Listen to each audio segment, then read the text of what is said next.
always had a glove on. And that wasn't necessarily just because it was a museum glove, you know, don't touch things. It's about 5,000 volts potential between those two electrodes. And that's no margin for error, you die. And a lot of early spark experimenters died applying their hobby, especially when they started to get up to the crazy years. Yes? Is the antenna actually the kite? Yes, on the transmitting end, the antenna would be the kite. So one side of the spark gap would go to a ground rod, the other side would go to the kite. And as the spark jumps across, it completes a antenna circuit up into the kite to transmit across the ocean. And to get a feel for how far that is, now you can kind of get an idea that the pointy part of Newfoundland lines up nicely with England. And, you know, give or take, you could have probably done some slightly closer path, but that's why they went from Newfoundland to England, was to try to cut that distance down. And his first contact, contact as we call it in ham radio, but his first contact with another station to receive a signal, it's almost 2,500 miles across the ocean. Now, this is where you get a sense that Marconi, he was no dummy, he was not fiddling around here. This is the receiving antenna. He was smart enough to know that he has to have a hellaciously good antenna on the other end to pick up that signal. Transmitting it on the 500-foot wire, that's great. But receiving it, it's all about that. The receiving technology was very primitive. This was not a cheap thing to do. He knew this was going to work. He knew it. He just didn't tell the world until he did it. That's the kind of guy he was. He was a showman. He wanted to show the world this amazing thing. That's why he became famous for doing it. And once he had actually established that contact in 1901, it actually launched a whole other new science. People started going, now how exactly did that go around the world? You know, isn't it light? Isn't it like light moves at the speed of light, all that? And, you know, of course, the science of what we call propagation started developing as a result of what Marconi did. That, in fact, the upper layers of the atmosphere are actually, for radio waves, they're mirrors. They're different kinds of mirrors, depending on the frequency, depending on the time of day. They're just different types of mirrors. Think of them as really shiny, clear mirrors sometimes, and other times it's just a wet piece of glass. You know, they can be very inefficient. But that's whole science developed out of that. And then, of course, the global hoopla, you know, Marconi talks across the ocean. He was a sensation around the globe. He was, you know, like ticker tape parade in Italy kind of stuff. He had a ticker tape parade in Italy, his home country, of course. And so Marconi really, truly launched the golden age of radio. That's what he's famous for, not inventing it, but for proving that this is something that can actually do things. Yeah, was that more like a Morse code he said? Yes, yes, Marconi was only, good thank you for pointing that out, Marconi was only sending Morse code. And that's going to become a really fun distinction here in just a couple of minutes. That's kind of almost like the da-da-da of my presentation is the fact that Marconi was using Morse code. And just as an interesting side note, Marconi's radio company actually provided the radio gear for the Titanic and her sister ship, the Olympic, which, I don't know, didn't really get played that much in the movie, but I think that's a neat factoid that a lot of people probably don't know. And there's actually only one known photograph of the radio room on the Titanic. It was considered state-of-the-art at the time, because this is the same gear that Marconi used to talk across the ocean. And of course, this is, you know, ship being built in 1910, so the technology had evolved that many more years and was that much better. But we only have one photograph of the actual radio room. But fortunately, James Cameron, for the 1997 movie, did do a very nice recreation. And if you Google this, you can get a much bigger view of it, anyone that wants to kind of peer into it. But over on the right, of course, you can tell that's the big spark generating transmitter, and over here is the receiving apparatus. This was undoubtedly a much more powerful transmitter than what Marconi had been using.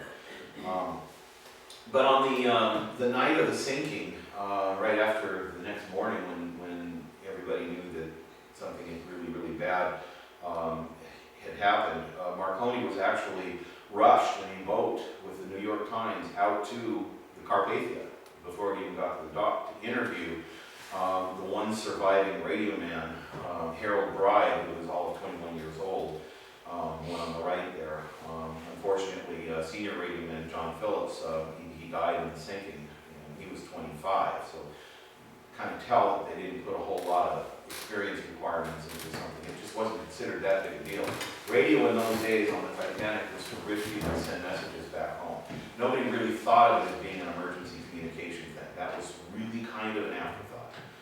So it didn't matter. We just put a couple of kids up there because they're just sending, you know, hey, I love you, look at me, I'm on the biggest ship in the world, and they made money off of it. And what happened was that Marconi actually went before the investigating courts in England to give testimony from his interview with Bride and from his own experiences about how to improve radio for emergency communications. Let's downplay the sending messages back home.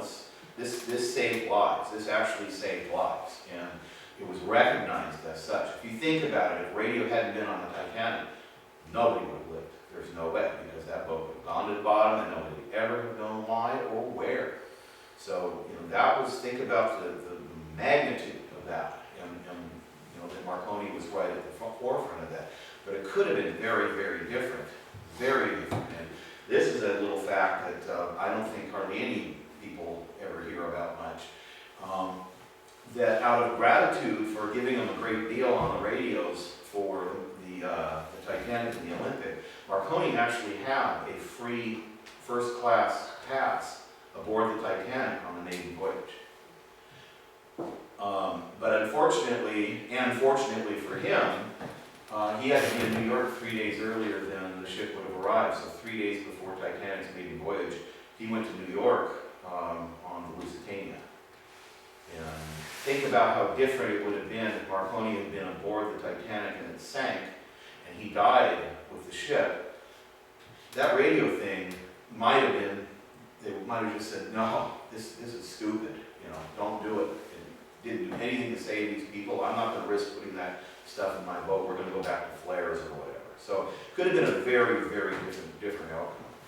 So now tying back to your comment about Morse code, this is actually my favorite person in the history of radio. One Reginald Fessenden from Canada. He was working parallel to Marconi over the same time frame as Marconi, studying all the same people that everybody else was studying, and he was doing the thing just like all the other people that were playing with early radio. And he was just thinking, what's all this beeping crap, clicking in that case, you know, of Morse code? You know, I want to talk to somebody. There's got to be a better way to do this. So what Fessenden started to do was to develop voice communication. And I don't have a slide that covers it, but just for those that you know, I didn't consider it important enough to put a slide in, I guess. He actually used a spark transmitter for the first voice by running it up to 10,000 cycles per second and then modulating the spark. He was actually modulating the spark energy, which is, think about what it would take to do that. But anyway, he, on December 23rd, 1900, now that date should ring a bell because Marconi, what year did he do his transatlantic thing? 1901. This is almost a year earlier. What does Mr. Fessenden do? He makes the first ever voice radio transmission of just over 1 mile just outside of Washington, D.C. Didn't make the press that Marconi did, but it was a watershed moment in the development of radio. And I think if you actually ask most people, what do you consider radio to be? Well, talking and music coming out of a box. He invented radio. This guy there was no previous experiments, not that I've ever found any reference to, of anybody else fiddling with trying to make voices happen on radio. So you can fairly say that he actually did invent what became amplitude modulation. AM radio was born with Fessenden. And what's really cool, I did some deep digging, and I found a file you're going to hear. And with our lesser speaker situation, you'll hear it twice. It plays on this slide and another one. But what this is a recreation of the actual sound that you would have heard on the receiving end of Fessenden's very first voice transmission. They didn't obviously record it, but this is the next best thing. Using his transmitter, which that blurry kind of picture, that's Fessenden's AM transmitter, his early one. And what he is saying, and I'll read it to you so that you know you'll hear it. I'll do it kind of in the cadence of what you're going to hear. He says, "Hello test. 1, 2, 3, 4. If it's snowing where you are, Mr. Thiessen, if it is, telegraph back and let me know." I have to do it like that because it's really hard to make out, so listen closely. I can play it twice if need be, but listen to this.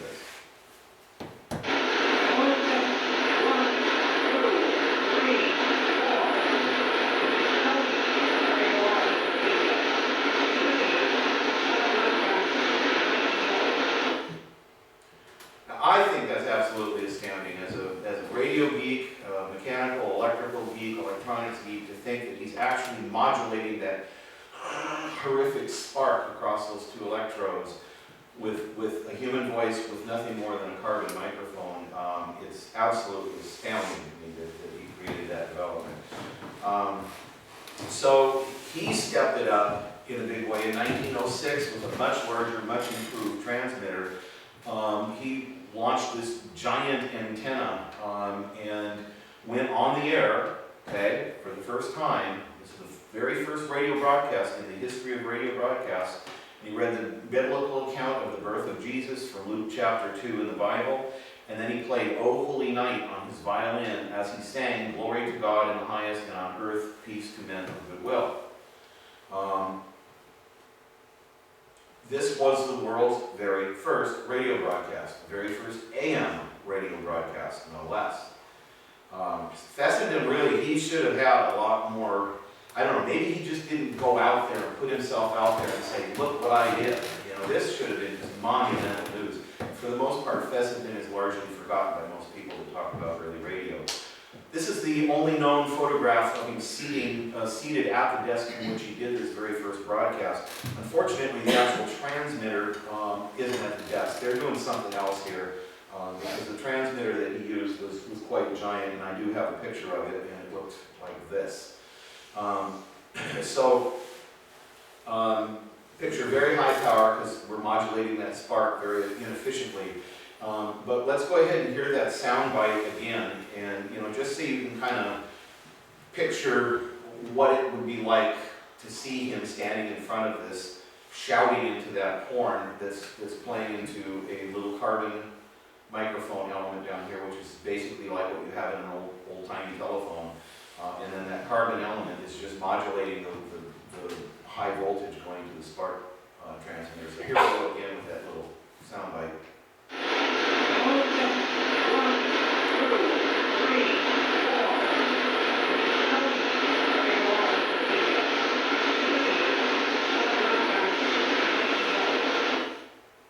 Remarkable, absolutely remarkable.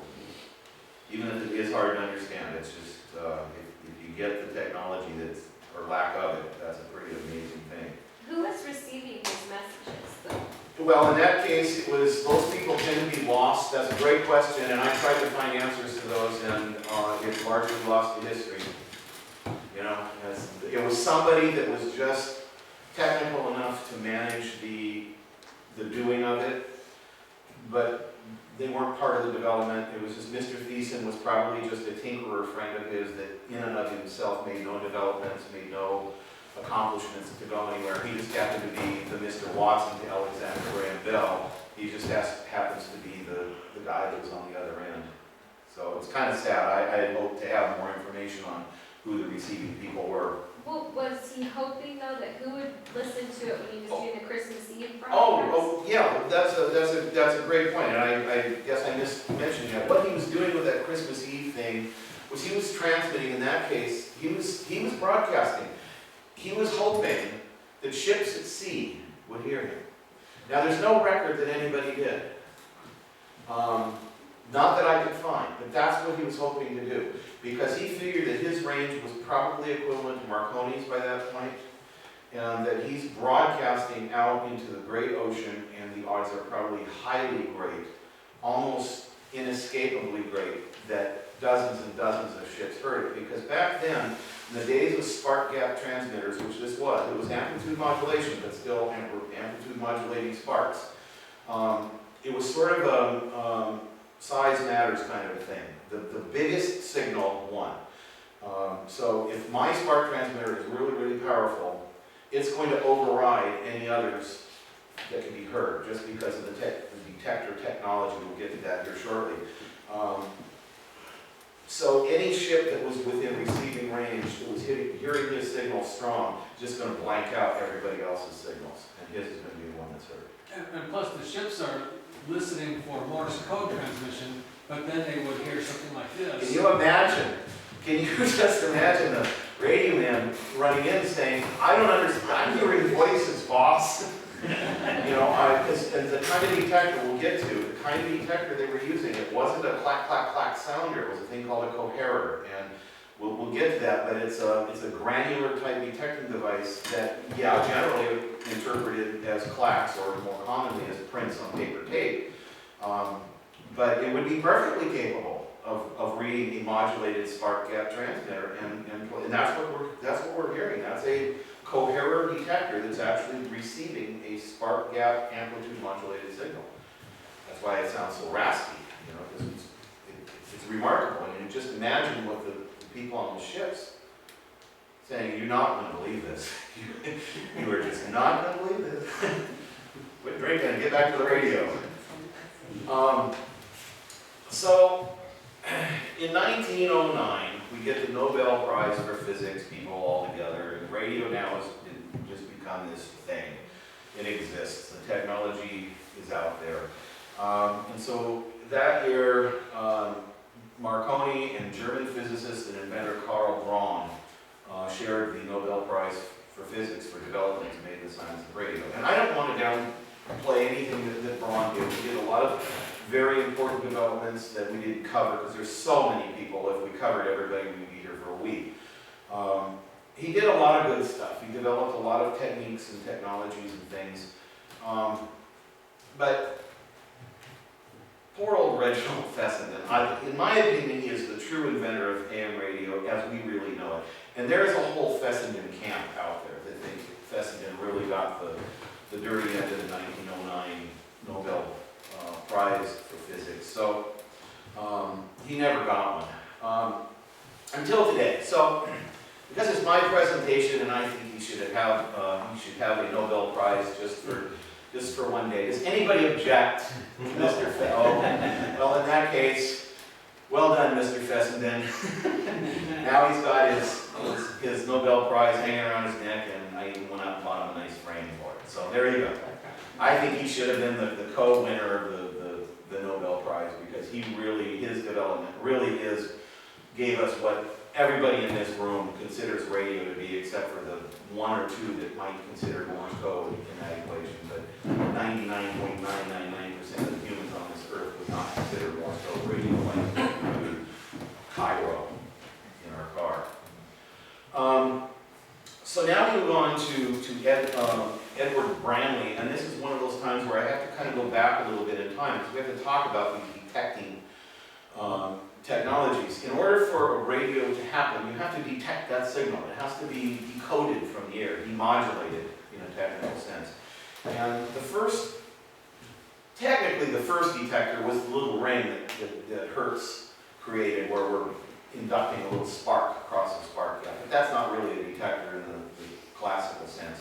Edward Branly developed the first detecting device called a coherer. And it was called that because it was actually, in practice, a little glass vial filled with iron filings. And when presented with an incoming radio signal, which is electrical, the weak electrical charge would make the filings cling together magnetically. And the word cohere, to mean to cling. And thus they would conduct, causing a telegraph sounder clack, or, as I said, more commonly, and you'll see the invention here shortly, a printer to actually print the Morse code. Most often it was printed when using the coherer detectors. There's a lot of drawbacks to a coherer detector. The first being that the iron filings start clumping and clumping and clumping, and after maybe a word, you'd have to tap them, and there are all kinds of little tappers. They tap their coherer. Tap it too hard and you break it, now you're off the air until you buy a new coherer. So they had some drawbacks. Probably the poor guy in the radio receiving, in the boat receiving Fessenden's broadcast was probably going nuts with his tapper because that signal's just pouring in continuously. And he's probably having to tap it to get those iron filings to release each other and then clump up again. You know, so it was a very inefficient technology. And so this is, I don't know how well you can see this, but this is actually one of the solutions that came out of the coherers. They're trying to make them better. They're trying to figure out something, how do we make this better? Instead of looking at a new technology. So here's actually a printer. That's the paper tape we pass through. And there's a electromagnet solenoid here that's pulling in a little inked tapper that's tapping on the paper.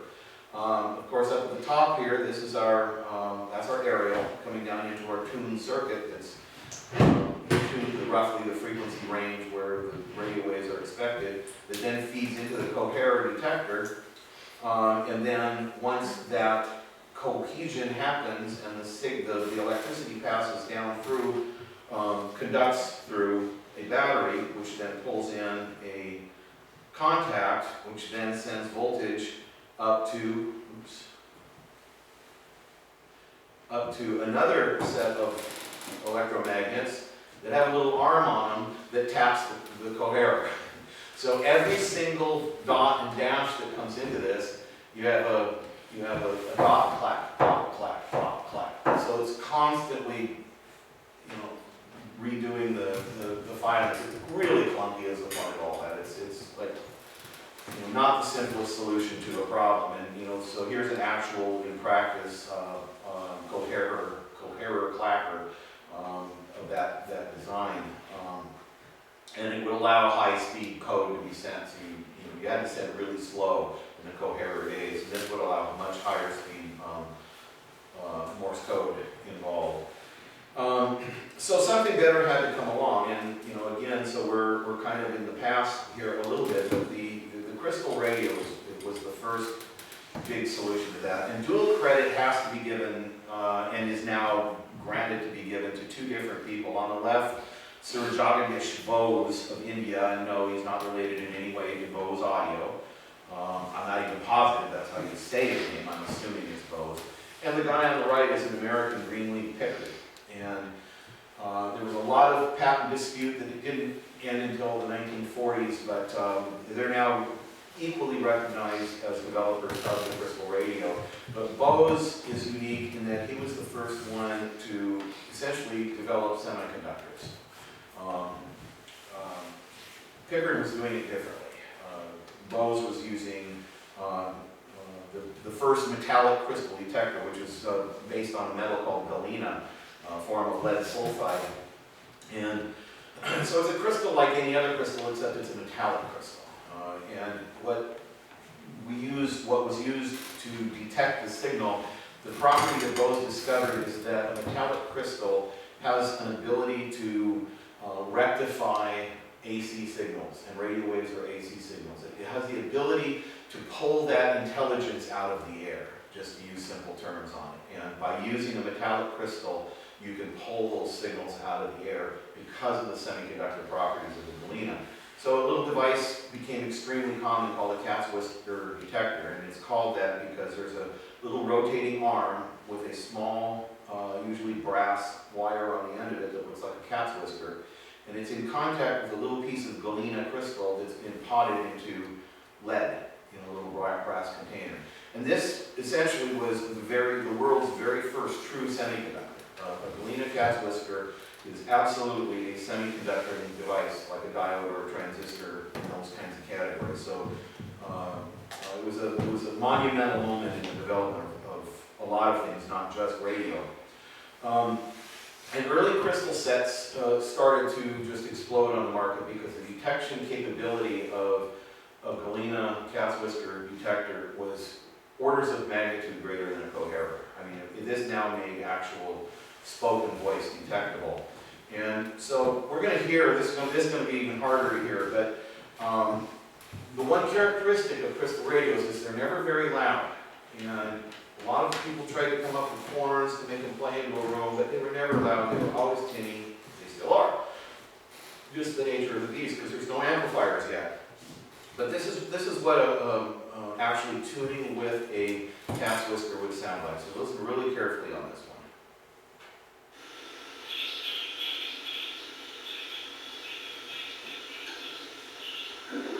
There are different places on the crystal that would produce stronger and weaker signals.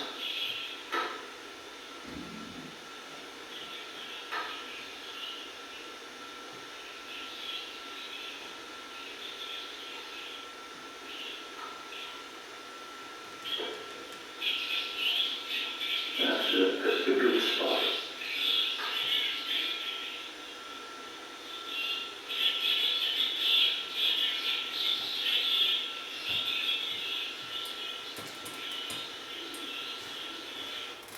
Now that's pretty loud in headphones. He's got a pair of headphones sitting there. That's pretty loud, but it's still not family sitting around the room listening too loud. You know, it's very much a private thing. This is the first iPod. It's private listening and not intended for everybody else in the room to listen to. And, you know, Dad could sit and listen to his ball game, you know, while Mom knitted and didn't have to listen to sports. How many of those were sold? Were they sold? Millions upon millions upon millions upon millions. I would guess probably 50 million, 60 million crystal radios were sold. They were the dominant technology for radio reception for 16 years. And it was at the era when broadcasting was really starting to explode. And they were the first viable commercial AM radio product ever. And the brilliant thing about them from a marketing perspective is they're bloody simple. They are so simple. In its most basic form, a crystal radio is three components: a coil, a diode, and an earphone. And so over the 16 years, you can see kind of a progression of basic, primitive, and fancy, still primitive. Then we'll make them out of metal and look a little shinier. As those 16 years went on, you know, manufacturers did, it's just like iPhone 6, now you need an iPhone 7, an iPhone 8, an iPhone 9. They're doing the same things. They're using the same basic technology, and they're just adding features to it. You know, an iPhone 6 is not that much different than an iPhone 1. It's just they convinced us we need it. And that's what these guys were doing with radios back then. And it got to the point of the absurd. They're starting to build these radios that look like spaceships. And all they still are is a coil, a diode, and an earphone. I mean, everything else about it is aesthetic, or they're adding additional coils, additional detecting devices. They might have 2 or 3 different cat's whiskers, and you can switch because you have hot, cold, and lukewarm crystals. It was absurd. You know, they were just trying to milk that technology as long as they could during the early booming years of radio broadcast. But crystal radios are still popular today because they're simple and elegant and easy to build.